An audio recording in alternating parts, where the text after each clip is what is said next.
what have you seen from your perspective? I'm always interested when a doctor, pays attention to what I do. And, This this is is like, not a professional diagnosis. no, I'm not looking for one either. Yeah.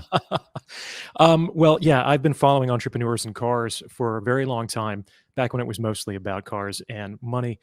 I don't know much about your personal life, but I guess I could kind of put some of the pieces together by following that over the Mhm. years.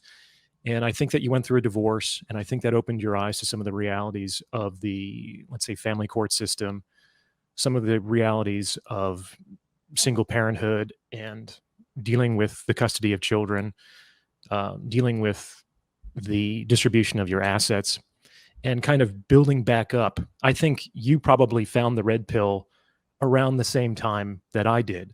And I Mhm. saw that really begin to infiltrate more and more into your content.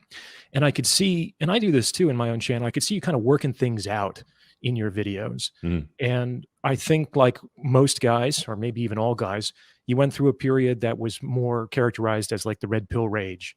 And I think you had to get that out of your system and go through that, because I Mhm. think when the scales are pulled from your eyes, it can be painful. But Yeah. what I have noticed is in the last few years, I think that you have a much more integrated, more balanced approach to the intersexual dynamics.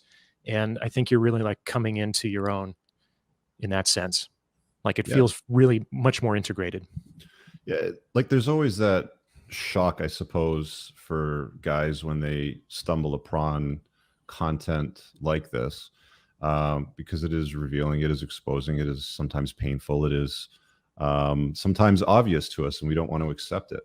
And I mean, I've more or less pulled away as much as possible from the manosphere, aka the manoswamp, as I like to call it now, and a lot of indulging or overindulging in, which what seems a lot of guys can and seem to do. And I noticed you put a video out on your channel about the red pill, sort of offering a little bit of guidance and somewhat of a warning about it. Can you talk about that a little bit? Sure.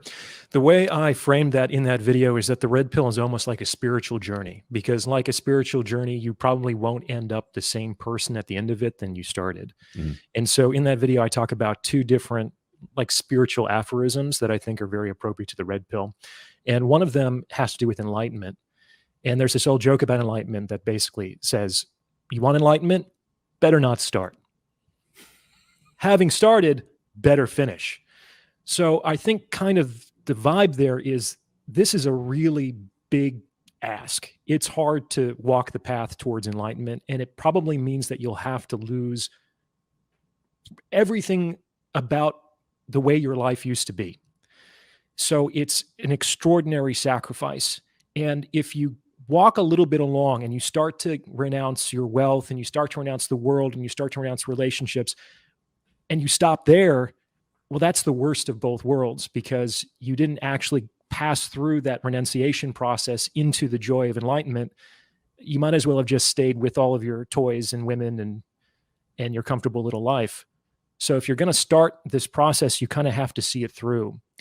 And the metaphor that I extended to the red pill is that a lot of people take the red pill. Guys take the red pill usually when they have a heartbreak or some sort of rupture to their relationship. And they learn some things and it makes them really upset. And that's, in my opinion, when they stop halfway towards enlightenment. And I talk about how some guys, it sounds like the red pill is caught in their throat, like they've swallowed it, but they haven't really digested it yet. Mhm. And it's sort of like, they're like sputtering in rage sometimes. And Mhm. I know what that feels like. It's not a good place to stay.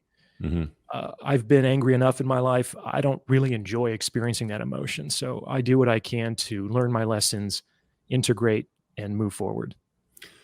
I I see four distinct categories of like sources of information to sort of remedy and help guys sort of square away their mindset when it comes to dealing with relationships and women. And that's a big part of everybody's life. Like, you can pretend that it's not. You can unplug from it, you can go MGTOW, for a bit, sort of thing. But I don't think that any honest man can look at it and say, yeah, it's just no longer going to be a part of my life.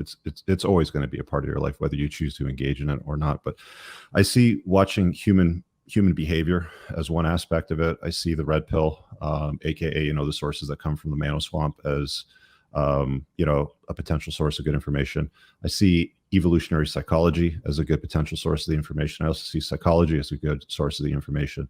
And I think if you take from all of those areas and you sort of blend it up into something that works for you, you put it in a blender, you blend it up and you turn it into a shake sort of thing, and you sort of, you know, take that. That's where you can sort of find the freedom that you need to move forward in life and operate in a frame or a mindset or a mind frame that lets you put yourself first.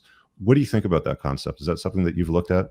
Yeah, I think that makes sense to me. I think that people should keep an open mind, especially if they're having a problem.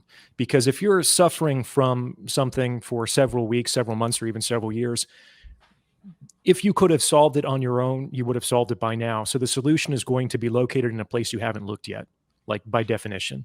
So if you have been stuck, it really behooves you to keep an open mind, but to never trust anything unilaterally. Take everything with a grain of salt, test it out in the crucible of your own life. If it works, keep it. If it doesn't work, throw it out.